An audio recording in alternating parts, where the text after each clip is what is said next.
In this video, I'm gonna teach you how to change currency on Nintendo eShop. It's a very easy process, so make sure to follow along. The currency that is used on the Nintendo Switch eShop is determined according to your Nintendo account settings. So this isn't something that you will be able to change inside of the Nintendo eShop itself. This is why I'm starting this video on the Nintendo website. You will need to manage the settings on your Nintendo account. The best way to do this is going to be through a web browser on your computer or your phone. Go to nintendo.com and in this page, click the option to log into your account at the top right corner of the screen. Once you are properly signed in, you will be able to go over to the account settings. So click this option and you will be redirected here at accounts.nintendo.com.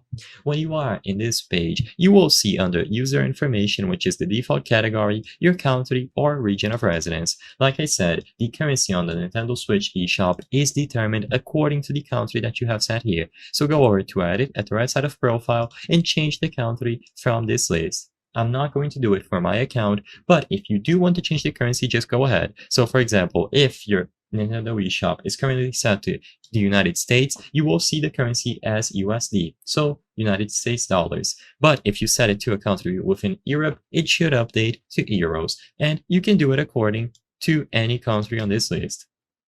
The next time that you sign into the eShop, the currencies will be updated. If they do not change, make sure that you log off and then back again, and they should update or restart the Nintendo Switch. Besides this, there's nothing else that you can do to change the currency. You just have to change the country or region of residence of your actual Nintendo account, and the currency change will be reflected the next time that you open the eShop. Make sure that you save the changes and you will be good to go. Be careful of any limitations that might be applied to your account when you do this.